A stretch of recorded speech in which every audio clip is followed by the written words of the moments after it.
हम्म, ये आ जाता है ट्रेजरी एंड क्या होता है कैश मैनेजमेंट। तो यहाँ देखो देखो यहाँ पे क्या बनाया जाता है, कैश बजट बनाया जाता है। मतलब ना जो चीज़ कन्वर्ट हो जाती है कैश में, मान लो डेटर है तो डेटर कैश वाले रिकॉर्ड होते हैं, मतलब क्या जो कन्वर्ट हो जाते हैं कैश, मतलब कलेक्शन जो आता है डेटर से। क्रेडिटर्स मतलब जो तुम पेमेंट कर रहे हो वो चीज़ रिकॉर्ड होती है इसमें। फिर उसके बाद से देख लो कि एक डेफिसिट कैश आता है, एक क्या होता है सफिशिएंट कैश होता है, एक सरप्लस कैश आता है। अगर जो बजटेड कैश बैलेंस में से लेस है तो डेफिसिट है, और अगर बजटेड के इक्वल है, और अगर बजटेड ज़्यादा है तो सरप्लस है। ठीक है। देखो अगर बजटेड कम है तो तुम ना अरेंज करोगे कैश को कैसे, सेल करके मार्केटेबल सिक्योरिटीज़ को। इसमें कोई इन्वेस्टमेंट नहीं करोगे। अगर ज़्यादा है तो जब पैसा ज़्यादा रहता है तो तुम कुछ चीज़ परचेज कर लो, मतलब सिक्योरिटी, मतलब इन्वेस्ट कर दोगे तुम एक तरीके से। यहाँ पे फिर आता है परफॉर्मा ऑफ कैश बजट है, जैसे जितने ईयर का बनाना होता है। ठीक है। ओपनिंग बैलेंस हमेशा ऊपर रखना तुम, ओपनिंग बैलेंस हमेशा ऊपर रखना।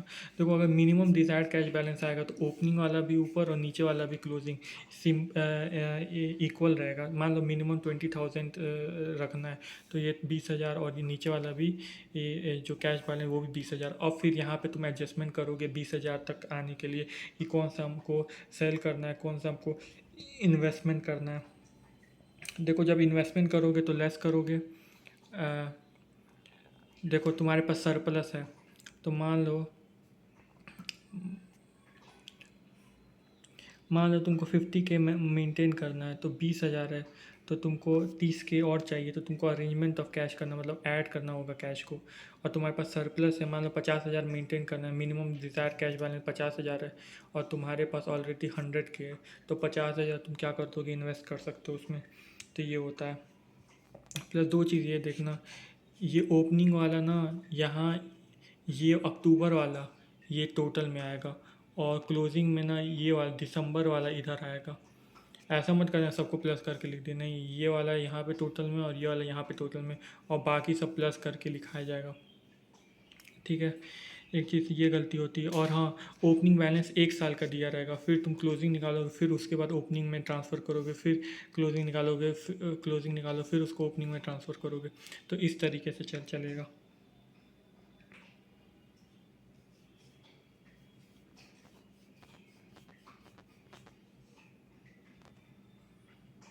और हाँ, ये वाला क्वेश्चन है, ये वाला क्वेश्चन तुम कर लोगे, कोई दिक्कत नहीं है। देखो यहाँ पे देखो, सेल है 80% ऑफ द क्रेडिट, जिसमें 20% ऑफ द कैश, तो 20% ऑफ द कैश सेल्स में आ जाएगा। सेल क्या है, 80% है, तो 80% मतलब क्रेडिट का है, तो 80% क्रेडिट का है। तो सेल है 1 लाख का, 1 लाख का मतलब 80,000 का तुम्हारा 75% क्रेडिट विद इन 1 मंथ। तो 80,000 का 75% है। तो ऐसे ऐसे करके लिख दोगे कि with in 80,000 with in 1 month, बाकी का विद इन उसमें, ऐसे करके लिख दोगे। इसी में कर लेना है तुमको, अलग से कुछ करने की तुमको ज़रूरत नहीं है।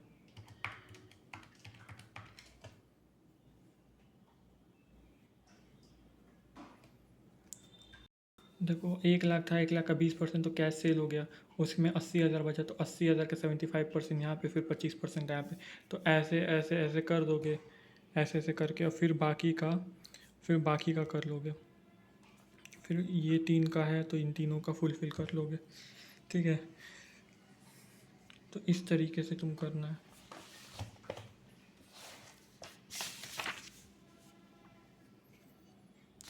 Purchase amount 80% of the sales are made and paid in the 1 month preceding of the sales। 80% of the sales, purchase amount कितना 80% है, वो पेड हुआ है प्रीसीडिंग ऑफ द सेल्स पे। मतलब तुम अप्रैल से बना रहे हो ना, तो मई का ना तुम्हारा अप्रैल में पे हुआ होगा, तो यहाँ पे कितना होगा 60,000, और 60,000 का कितना 80%, तो 60,000 का 80% 48,000 ही होता है।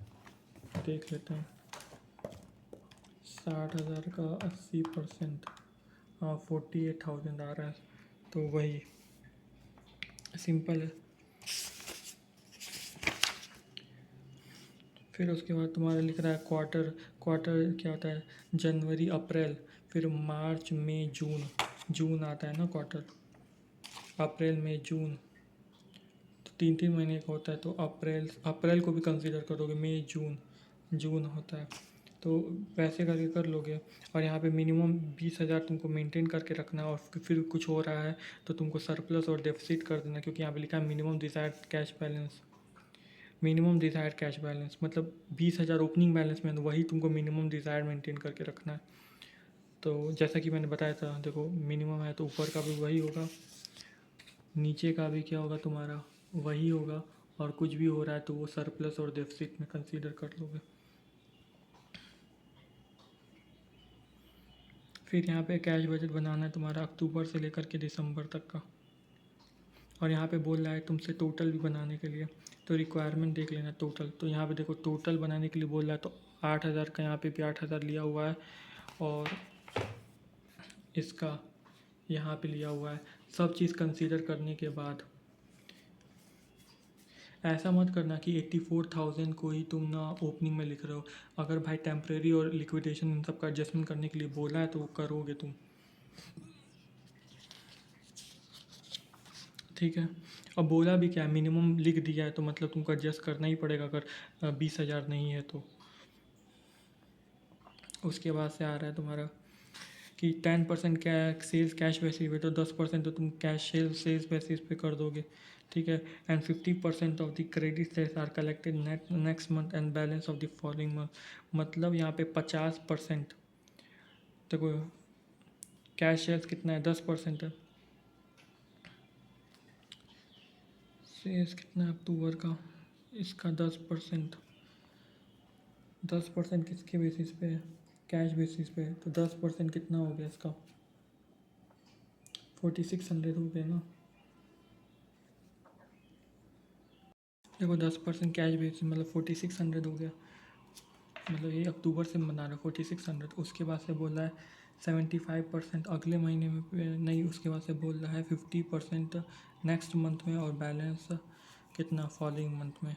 तो 50% नेक्स्ट मंथ में, तो 46,000 का अगर 50% करोगे तो आएगा तुम्हारा 23।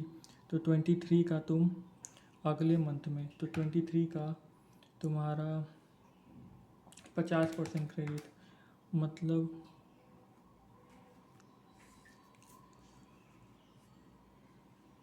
46,000 का तुम्हारा 10% तो कैश में आ गया। तो 46,000 में से सबसे पहले 4600 को माइनस कर दोगे, फिर उसका 50% निकालोगे। 46 का 50% नहीं निकालोगे, -10% कर देना, ये मिस्टेक किए हुए हो तुम।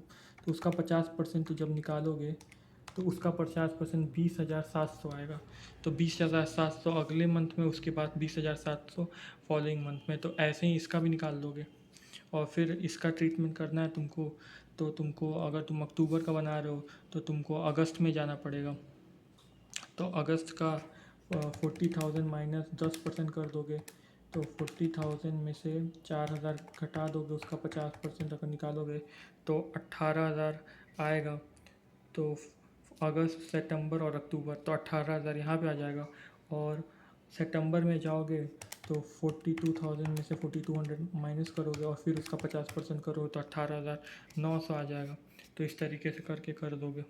फिर उसके बाद से आ रहा है तुम्हारा creditor material of the 2 month, wages 1.5 month and overhead 1.5 month.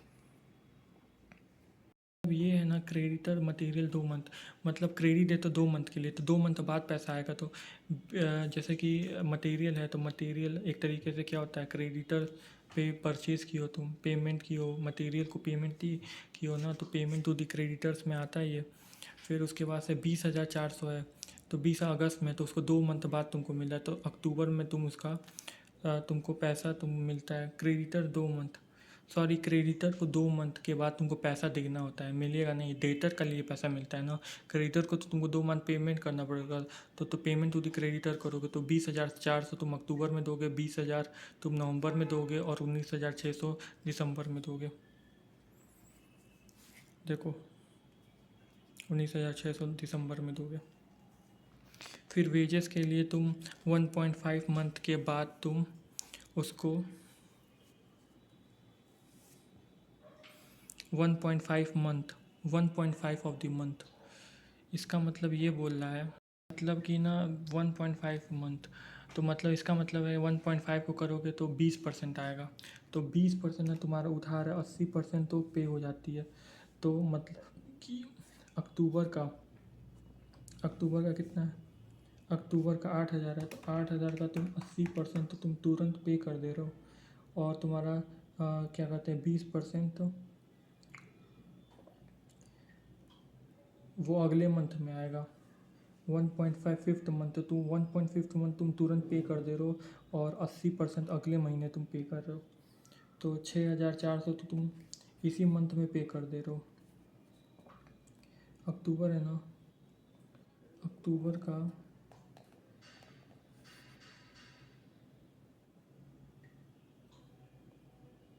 अक्टूबर का 6,400।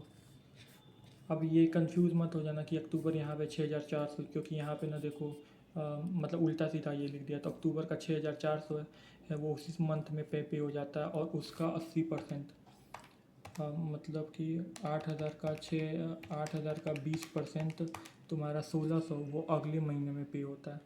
तो इस तरीके से वो बना दिया है। और फिर मतलब इतना पेमेंट हो रहा है तो 7,920 यहाँ पैसे करके लिख दिया है। सेम फॉर ओवरहेड का भी ऐसे ही कर दोगे और बाकी सब सिंपल है। और यहाँ पे मिनिमम बैलेंस बोला भी नहीं, तो कोई एडजस्टमेंट भी करने की ज़रूरत है नहीं। ठीक है, फिर उसके बाद आता है क्वेश्चन नंबर 4। देखो क्वेश्चन नंबर 4, देखो सेलिंग प्राइस दिया हुआ है तुम्हारा वेरिएबल कॉस्ट, एक मटेरियल का है, लेबर का है और ओवरहेड का है। तो मटेरियल, रॉ मटेरियल परचेज करते हो तो पेमेंट करोगे किसको, क्रेडिट पे तुम परचेज़ किए हो तो पेमेंट करोगे तो वो किसको हो जाएगा, क्रेडिटर पे हो जाएगा। तो ये क्या होता है, 1 मंथ आफ्टर द सेल। मान लो रॉ मटेरियल तुम परचेज करो कि भाई उधार दे दो, तो वो तुमको उधार देता, फिर उसको तुम जब पे करोगे तो अपनी बुक में पेमेंट तो क्रेडिटर नहीं ना लिखते हो। तो फिर यहाँ पे देखो 1 month of for the sale 40%, 2 month after the sale 60%। तो प्राइस कितना है, सेलिंग प्राइस तुम्हारा कितना है, सेलिंग प्राइस तुम्हारा 15 है, सेलिंग प्राइस तुम्हारा 15 है। तो सबसे पहले तुम यूनिट लिख दोगे और 15 से इंटू करके सबको लिख दोगे। ठीक है, फिर सबको लिखने के बाद 40% 1 मंथ का, 40% 1 मंथ का, और उसका 60% उसी का 60% अगले मंथ में। मतलब 15,000 का 40% दिसंबर में और 15,000 का 60% तुम्हारे जनवरी में। तो इस तरीके से करना है। और वैसे भी तो तुमको 6 मंथ का बनाना है जनवरी से, लेकिन सबका कंसीडर करना ज़रूरी पड़ेगा तुमको, इसीलिए यहाँ पे सबका सबका कंसीडर किया हुआ है। वैसे तुम डायरेक्ट तो तुम बना रहे हो उसी में बना दो, ये ऐसे बना रहे हो ना इसी में बना दो, टाइम कम लगेगा। ठीक है, फिर उसके बाद से लिख रहा है the company producer 2 month before they sold and the creditor for the material 2 month paid. मतलब 2 मंथ पहले वो प्रोड्यूस कर चुका है। मतलब जो जनवरी का था वो तुम्हारा नवंबर में हुआ है, जो फरवरी का था वो तुम्हारा दिसंबर में हुआ है। तो नवंबर में क्या हुआ है, जो जनवरी का था, दिसंबर में क्या हुआ है 1250 जो तुम्हारा फरवरी का था, फिर जनवरी में जो तुम्हारा मार्च का था 1500। तो इस तरीके से कर दोगे। तो पहले यूनिट लिख दोगे, फिर उसके बाद से क्या करोगे, यूनिट लिखने के बाद तुम मल्टीप्लाई कर दोगे 5 रुपीज़ पर यूनिट से, उससे मल्टीप्लाई कर दिए। उसके बाद 2 मंथ बाद तुम उसको लिखते जाओगे। देखो पहले यूनिट लिख दिया, फिर उसके बाद से वैसे तो अगर तुमको ऐसे करना है तो तुम डायरेक्ट कर दोगे क्वेश्चन में। तो डायरेक्ट क्वेश्चन में क्या करोगे कि 1,000 है, लेकिन अगर ऐसे है, मतलब ऐसे दिया हुआ है, डायरेक्ट नहीं है कि इसका मतलब यूनिट ही चेंज हो जा रही है। अगर यूनिट ही में कुछ अलग अलग हो जा रहा है, चेंज हो जा रही है, और अगर यूनिट में क्वेश्चन दिया हुआ है तो तुम वर्किंग नोट बना के कर देना, वो तुमको ज़्यादा सिंपल लगेगा। तो यूनिट लिखोगे, फिर उसका अमाउंट से मल्टीप्लाई कर दोगे, फिर उसके बाद उसका एडजस्टमेंट कर दोगे। ऐसे ही सबका करना है। देखो यहाँ पे लिख रहा है ना कि वेरिएबल ओवरहेड, ओवरहेड लिख रहा है, तो ओवरहेड का क्या है, ओवरहेड का 2 रुपीज़ है, ओवरहेड 2 रुपये का है। तो ओवरहेड का पहले यूनिट लिख दोगे, फिर उसको 2 से मल्टीप्लाई कर दोगे, लेकिन अप्रैल में ना इंक्रीज़ करके मल्टीप्लाई करोगे। अप्रैल में 2.5 से मल्टीप्लाई, अप्रैल के ऑनवर्ड 2.5 से मल्टीप्लाई करोगे। मतलब कि मान लो कि ये अप्रैल का है 2200 को तुम 2.5 से मल्टीप्लाई करोगे तो 1500 हो गया। फिर उसके बाद से 2200 है, फिर उसको 2.5 से मल्टीप्लाई करोगे, फिर 2300 है, उसको फिर 2.5 से मल्टीप्लाई करोगे तो 5750 आ जाएगा। तो इस तरह के उसके बाद से तुम उसको पेमेंट नेक्स्ट मंथ में करना है तो उसका नेक्स्ट मंथ में पेमेंट हो जाएगा। तो इस तरीके से सेम फॉर वेजेस, पहले क्वांटिटी लिख दो, फिर वेजेस लिख दो, और फिर अगर एक्सक्लेट करके दे रहा है कहाँ से एक्सक्लेट हो रहा है वेजेस, मार्च से एक्सक्लेट हो रहा है। मार्च से 12.5% बढ़ रहा है तो मतलब 4 का 4.5 हो जाएगा मार्च से। और फिर उसके बाद से बोल रहा है कि 75% उसी उसी समय पे हो जा रहा है और 25% अगले में पे हो रहा है। तो ऐसे करके तुम निकाल लोगे। उसके बाद ओपनिंग बैलेंस, रिसिप्ट और पेमेंट पता ही है, फिर उसके बाद A-B कर दोगे तो तुम्हारा क्लोजिंग बैलेंस आ जाता है।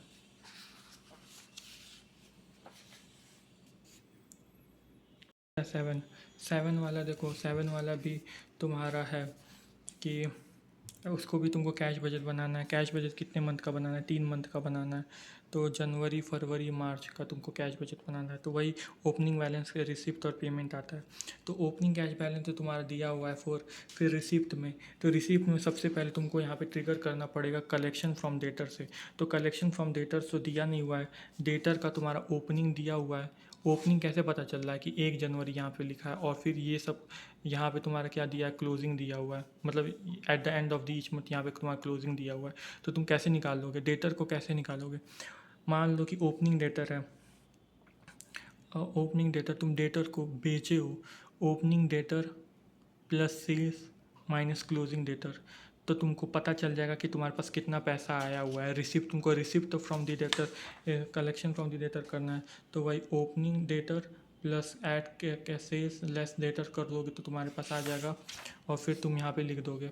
फिर यहाँ पे तुम देखोगे कि ओपनिंग में ना शॉर्ट टर्म इन्वेस्टमेंट 300 था, लेकिन अब क्या हो गया है 700 हो गया, मतलब 400 का तो परचेज में चला जाएगा, तो वो तो तुम्हारा पेमेंट साइड चला जाएगा। फिर 700 को बेच दिया है तो मतलब सेल ऑफ इन्वेस्टमेंट आ जाएगा 700। फिर ऐसे ही तुम्हारा प्लांट का देखोगे, तो प्लांट का जब तुम देखोगे तो प्लांट में कितना था, 800 का था, लेकिन 800 से 1600 हुआ तो वो परचेज में आ गया, 1600 से 50 मतलब वो बेच दिया है, तो सेल ऑफ दी वो आ जाएगा। फिर वैसे ही परचेज ऑफ द प्लांट अभी मैंने बताया, जो परचेज़ किया प्लांट का, और परचेज ऑफ द इन्वेस्टमेंट अभी मैंने बताया। और परचेज ऑफ द इन्वेस्टमेंट यहाँ पे देखो 200 का और कर दिया है तो यहाँ पे 200 और आ जाएगा, तो ये दोनों तो हो गया। फिर यहाँ पे डिविडेंड पेएबल देखोगे 485 से यहाँ पे 0 हो गया है, तो डिविडेंड पे भी हो गया है यहाँ पे, तो ये 1 2 3 तो हो गया। फिर उसके बाद से यहाँ पे लिख रहा है डेप्रिसिएशन 60,000, तो डेप्रिसिएशन तो नॉन कैश है, उसको तो तुम कंसीडर करोगे ही नहीं, और वो इंक्लूडेड बजटेड एक्सपेंडिचर में, मतलब एडमिनिस्ट्रेशन इसमें एक्सपेंसेस में इंक्लूड, तो उसको माइनस करके तुम करके दिखा दोगे, ठीक है। फिर उसके बाद आता है क्रेडिटर्स। अब क्रेडिटर्स कैसे तुमको पता चलेगा कि तुमने पैसा परचेज़ किया, मैंने 10 रुपये का परचेज़ किया, तो 10 का मैं क्रेडिटर हो गया। पहले मुझे पता था कि पहले मैंने 10 रुपये का और 5 रुपये का और पहले का बाकी, तो 15 रुपये मुझे पूरा देना है। लेकिन मैंने देखा बुक में कि क्लोजिंग डेटा सिर्फ 5 रुपये है, मतलब इसका मतलब कि मैंने 10 रुपये का क्या हुआ पेमेंट कर दिया, तो ऐसे निकल जाएगा। लेकिन उससे पहले मुझे परचेज़ निकालना पड़ेगा। और परचेज़ कैसे निकलेगा? परचेज ऐसे निकलेगा कि जब मैंने ओपनिंग स्टॉक, तो ओपनिंग स्टॉक मैंने जो ख़रीदा था उसको तो मैं ख़रीदूँगा नहीं, क्लोजिंग स्टॉक उसको मैं ख़रीदूँगा। तो ओपनिंग स्टॉक को मैं माइनस कर दूँ, जितना मैंने बेचा, मान लो कि सेल मैंने 10 रुपये की है, और ओपनिंग मेरे पास था 5 का, मेरे पास ओपनिंग था, और 2 का मेरा क्लोजिंग था। तो 5 का मेरा ओपनिंग था, मैंने 10 का बेचा है, 2 का क्लोजिंग है, तो 10 और 2 का क्लोजिंग है, मतलब मैंने 3 रुपये का परचेज़ किया है, तुमको पता चल जाएगा ना। तो ऐसे ही कि तो मैंने क्या किया था कि सेल ली, 10 रुपये की सेल थी, मान लो उसमें मैंने ऐड कर दिया जो क्लोजिंग था, 12 हो गया, और 5 रुपये का तो उसमें ओपनिंग का था वो लेस कर दिया,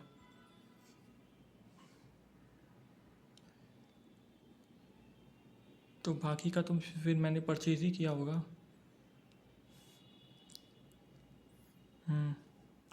तो सॉरी वो गलती से हो गया होता, फिर बाकी का मैंने ऐसे परचेज़ किया होगा तो इसी तरीके से। तो फिर परचेज़ निकल गया तो तुम्हारा पेमेंट फॉर द क्रेडिटर्स निकल जाएगा, पेमेंट फॉर द क्रेडिटर्स आ जाएगा। फिर उसके बाद कैश एक्सपेंस हो गया, तो ये सारा चीज़ तो हो ही गया, क्लोजिंग बैलेंस तुम्हारा आ जाएगा। उसके बाद एक आता है फंड वाला। तो फंड में सबसे पहले तुम नेट प्रॉफिट को कंसीडर करते हो। तो नेट प्रॉफिट बिफोर टैक्स से पहले, तो नेट प्रॉफिट बिफोर टैक्स को तुम कंसीडर करोगे। टैक्स रहता है तो तुम आफ्टर टैक्स में टैक्स को घटा देते फिर लेते, तो नेट प्रॉफिट बिफोर टैक्स लोगे तुम।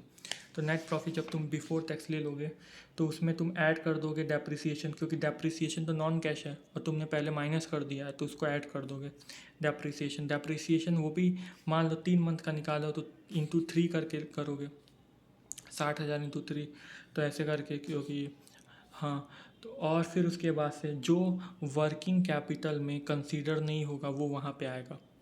एक तो देखो 3 चीज़ तो फिक्स है, एक तो नेट प्रॉफिट, एक डेप्रिसिएशन ऐड हो जाएगा और एक वर्किंग कैपिटल आता है, चाहे वो इंक्रीज़ हो डिक्रीज़ हो, ठीक है। और बाकी जो वर्किंग कैपिटल जब तुम चेंज इन वर्किंग कैपिटल बनाओगे तो उसमें जो कंसीडर नहीं होगा, जो कंसीडर होगा वो नहीं आएगा, जो कंसीडर नहीं होगा वो आएगा। तो वर्किंग कैपिटल चेंजेस कैसे आता है, करंट एसेट्स और करंट लायबिलिटी करके आता है और ए माइनस बी करके। तो कैश इन हैंड ओपनिंग में इतना था, अब इतना है, तो तुम्हारा इंक्रीज़ हुआ है वर्किंग कैपिटल कि डिक्रीज़ हुआ है।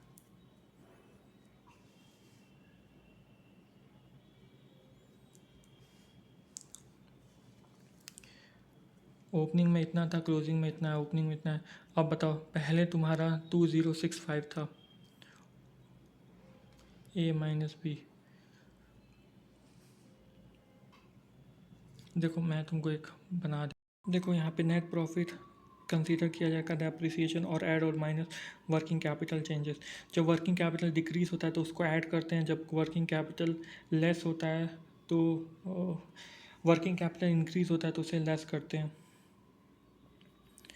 मान लो क्रेडिटर्स पहले इतने थे अब इतने हो गए, तो पहले तो लोग उधार